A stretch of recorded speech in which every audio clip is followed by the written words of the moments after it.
तो आइए स्टूडेंट, स्वागत है आप लोगों का विजय स्टडी पॉइंट में। और आज की इस वीडियो में मैं आप सभी को क्लास 10th संस्कृत का अध्याय 10 जिसका नाम है मंदाकिनी वर्णनम। ठीक है स्टूडेंट, मंदाकिनी वर्णनम का जितना भी वीवीआई ऑब्जेक्टिव है स्टूडेंट, मैं आप लोगों को वन शॉट में प्रोवाइड करवाने वाला हूं, इसलिए आप लोग वीडियो के अंत तक जरूर बने रहें। ठीक है स्टूडेंट, क्योंकि मैं जितना भी प्रश्न करवाता हूँ वो काफ़ी इंपॉर्टेंट होता है और वो एग्जाम में कभी ना कभी पूछा होता है। जैसे कि आप यहाँ पर देख सकते हैं कि 1, 2, 3 नंबर का जो प्रश्न है 2025 में पूछा गया है, साथ ही साथ 4 नंबर और 5 नंबर का प्रश्न 2024 में पूछा गया है। इसी तरह मैं जब आगे आपको बताऊंगा तो आप वहां देखेंगे कि मैं जितना भी प्रश्न करा रहा हूं वो कभी ना कभी एग्जाम में पूछा गया है। ठीक है स्टूडेंट, इसलिए वीडियो के अंत तक जरूर बने रहें। और अभी तक आप लोगों ने अगर चैनल को सब्सक्राइब नहीं किया है तो चैनल को सब्सक्राइब जरूर कर लें। ठीक है स्टूडेंट, ये पाठ पढ़ने में काफ़ी मज़ा आने वाला है। तो आइए अब हम सभी स्टार्ट करते हैं पहला प्रश्न से। आप लोग यहाँ पर देख सकते हैं पहला प्रश्न है कि रघुवंश महाकाव्य के रचनाकार कौन है मेरे प्यारे बच्चों। रघुवंश महाकाव्य के जो है रचनाकार कौन है? वाल्मीकि जी है, तुलसीदास है, कालिदास है या फिर व्यांगडी है। तो एक का राइट आंसर हो जाएगा आप लोगों का ऑप्शन नंबर सी, कालिदास है। कौन है स्टूडेंट? रघुवंश महाकाव्य के रचनाकार कौन है? तो कालिदास है। ठीक है, समझ में आ गया ना? बिल्कुल आना भी चाहिए।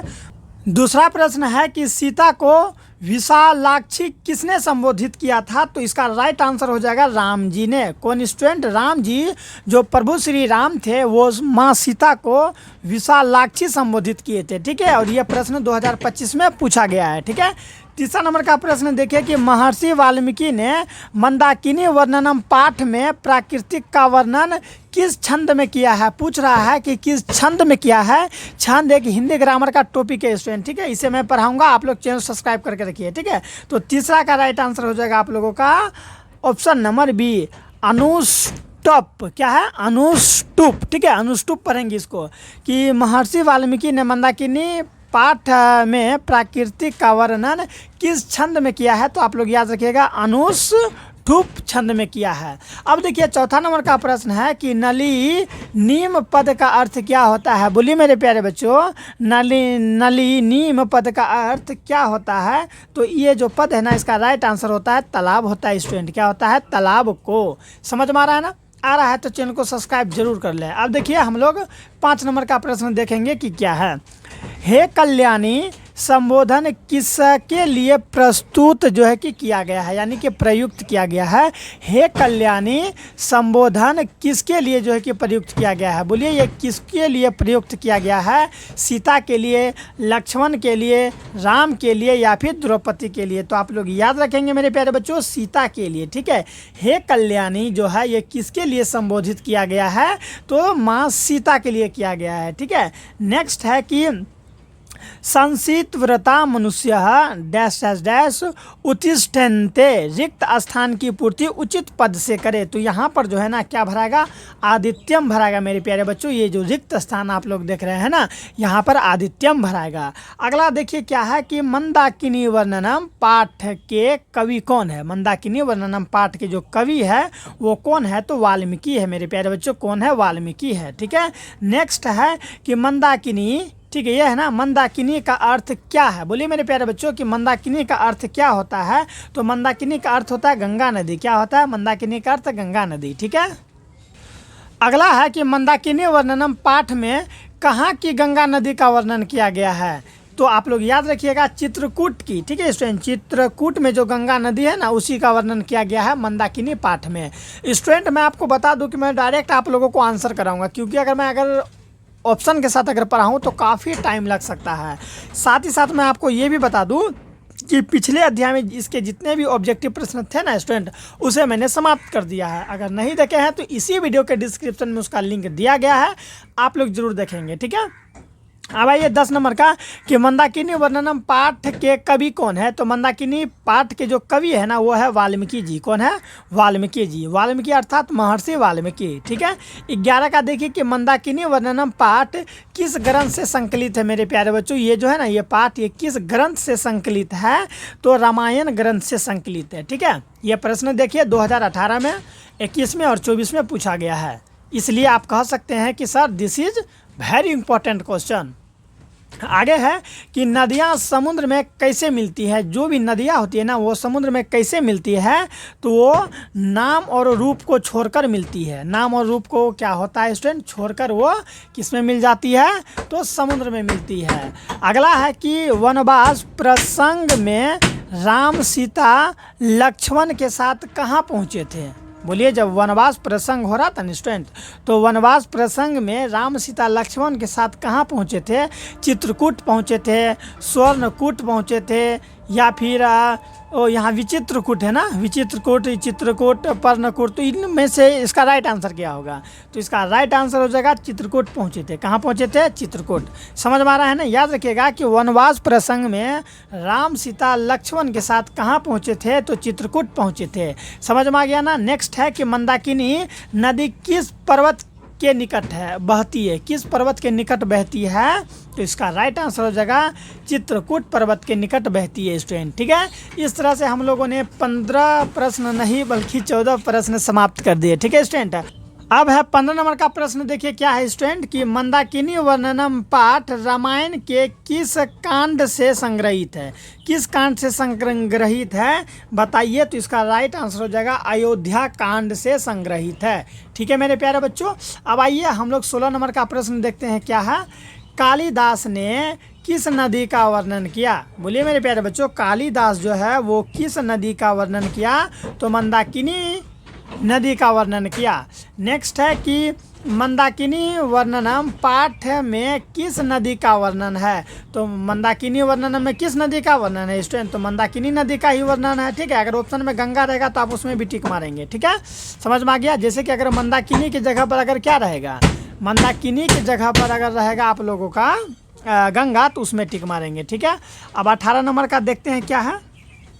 18 नंबर का कि वाल्मीकि रामायण से कौन सा पाठ संकलित है। वाल्मीकि रामायण से कौन सा पाठ संग्रहित है, तो इसका राइट आंसर हो जाएगा option number D. Option number D Mandakini वर्णनम। ठीक है, अगला देख लीजिए कि चित्रकूट स्थित गंगा का वर्णन किस पाठ में मिलता है, तो किस पाठ में मिलता है, तो मंदाकिनी वर्णनम पाठ में मिलता है। ठीक है स्टूडेंट, देखिए इसका ऑब्जेक्टिव कितना इजी है ना। इसलिए मैं आप लोगों को जल्दी समाप्त करके जो है कि प्रोवाइड कर रहा हूं, ताकि आप लोग कम समय में अधिक से अधिक ऑब्जेक्टिव का तैयारी कर सके स्टूडेंट। ठीक है, आपको किस वीडियो जो है कि किस चीज़ पर वीडियो चाहिए एक बार कॉमेंट जरूर कर दीजिएगा। जैसे कि सर हिंदी में चाहिए, मैथ में चाहिए, किसका चाहिए कॉमेंट करके बताइएगा। लेकिन मैं आपको बता दूँ कि मेरे इस चैनल पर ना लगभग सभी सब्जेक्ट का ऑब्जेक्टिव मैं यहाँ अपलोड कर दिया हूँ, आप लोग चेक कर सकते हैं प्लेलिस्ट। ठीक है, अगला है स्टूडेंट कि रामनियानी तीर्थानी किम संजनयंती। रमणीय तीर्थ क्या उत्पन्न कर रहा है। ठीक है, बोलिए ये जो रमणीय है ना, रमणीय तीर्थ क्या उत्पन्न कर रहा है, बोलिए रति को उत्पन्न कर रहा है। किसको उत्पन्न कर रहा है मेरे प्यारे बच्चों, रति को उत्पन्न कर रहा है। ठीक है, 21 का है कि राम मंदाकिनी की शोभा किसको दिखा रहा है। जो राम भगवान है ना वो मंदाकिनी की शोभा किसे दिखा रहा है, तो सीता जी को दिखा रहे हैं। ठीक है, कौन, प्रभु श्री राम वो जो है ना सीता जी को पूरा जो है कि वो जो है ना चित्रकूट पर्वत, साथ ही साथ वो जो मंदाकिनी नदी है ना, सब का जो है कि वर्णन करते हुए किसे, सीता माता को दिखा रहे हैं।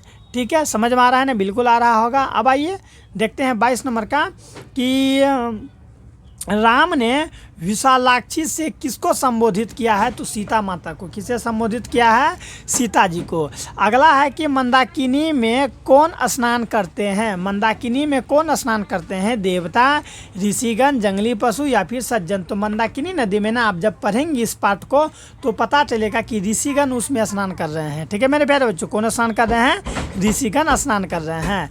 अगला है कि मंदाकिनी वर्णनम पाठ में कुल कितने पद है। कितने पद है, 7 पद है, 5 पद है, 11 पद है या फिर 10 पद है। तो आप लोग याद रखिएगा स्टूडेंट, इसका राइट आंसर हो जाएगा 10 पद है। कितने पद है, 24 का राइट आंसर डी 10 पद है। ठीक है, आइए नेक्स्ट देखते हैं, जल्दी कर लेंगे। ठीक है, क्योंकि सभी के सभी प्रश्न इंपॉर्टेंट है ना, इसलिए सभी का सभी प्रश्न को तैयारी कर लीजिए। 1 से 2 बार वीडियो को देखिए लेकिन तैयारी कर लीजिए बाबू। इस अध्याय में अगर आप इतना प्रश्न कर लेते हैं ना 45 प्रश्न, तो आपको दूसरा वीडियो देखने का जरूरत ही नहीं पड़ेगा।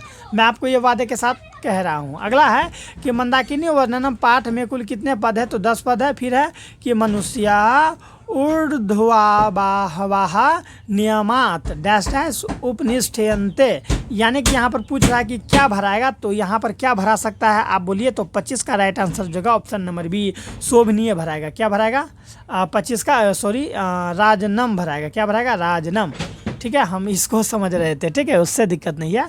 यहाँ पर क्या भर दीजिए आप लोग, रिक्त स्थान में राजनम भर देंगे ना, तो यह पंक्ति पूरा हो जाएगा। समझ में आया?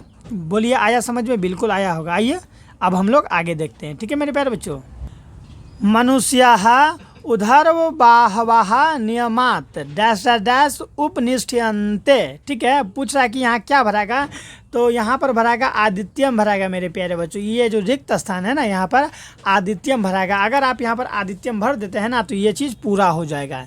ठीक है, 26 का है कि कैसी तीर्थ रामचंद्र जी के हृदय में रति उत्पन्न कर रहा है। तो बोलिए कैसी तीर्थ, तो इसका ऑप्शन नंबर 1 हो जाएगा रमणीय तीर्थ। ठीक है, कैसी तीर्थ रामचंद्र के हृदय में रति उत्पन्न कर रहा है, तो रमणीय। ठीक है, रमणीय तीर्थ जो है राम जी के हृदय में रति उत्पन्न कर रहा है। समझ में आ गया ना? बिल्कुल आ गया। आइए 27 का देखते हैं कि मंदाकिनी वर्णनम पाठ वाल्मीकि रामायण के अयोध्या कांड के किस वर्ग से संकलित है।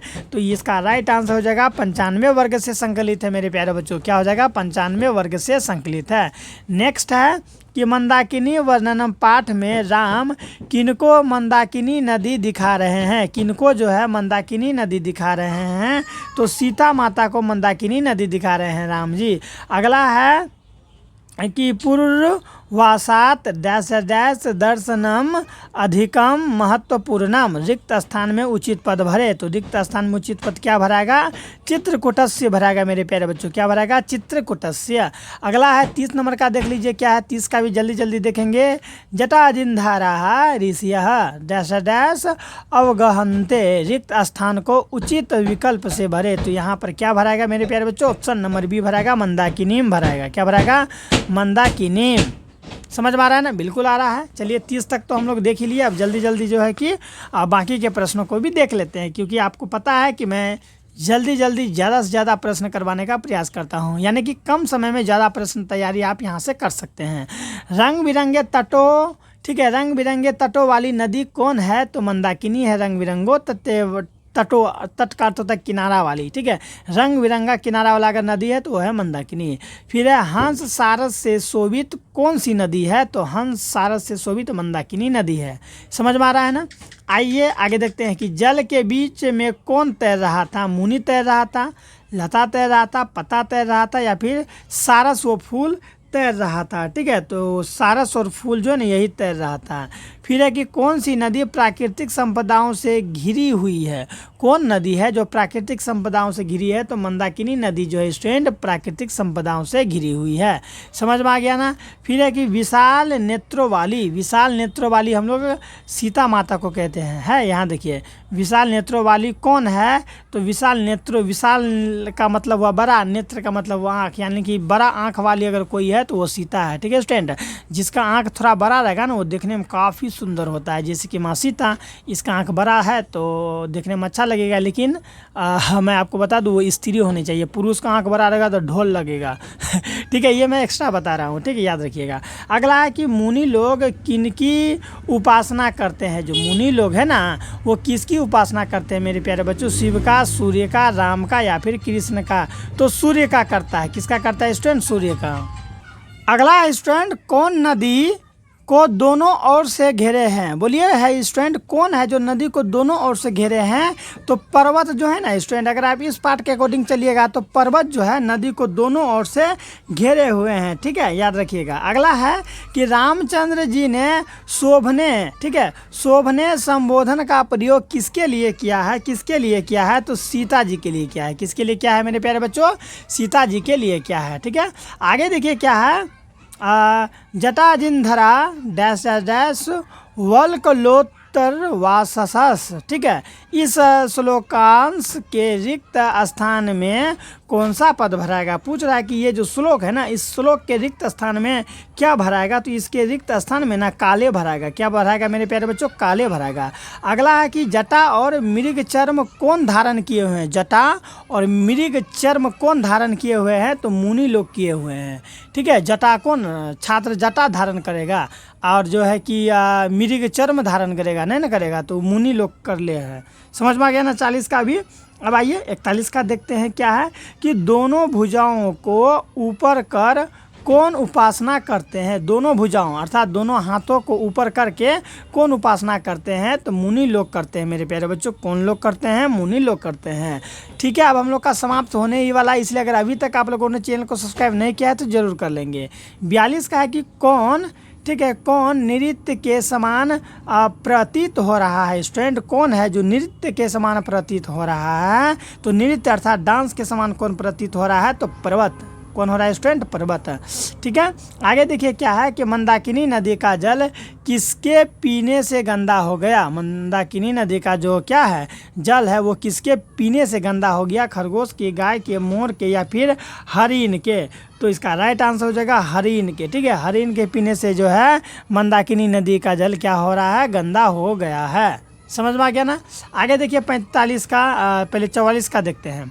रामायण के रचनाकार कौन है, तो रामायण के रचनाकार कौन है, महर्षि वाल्मीकि है। ठीक है, और अंतिम प्रश्न है कि कालिदास की कौन सी रचना है। कालिदास की रचना इसमें से कौन सा है, तो बताइए कौन सा है, तो रघुवंशम। रघुवंशम जो है वो कालिदास का रचना है। स्टूडेंट इस तरह से मैं आप लोगों को मात्र 16 से 17 मिनट के अंदर पूरा ऑब्जेक्टिव 45 का समाप्त कर दिया है। काफ़ी कम समय में समाप्त किया, इसलिए चैनल को सब्सक्राइब कर ले, अपने दोस्तों को भी शेयर करें और कम समय में पढ़ाई अगर अच्छा लग रहा होगा तो वीडियो को लाइक ज़रूर करें। मिलते हैं नेक्स्ट वीडियो में, अपना ख्याल रखिएगा।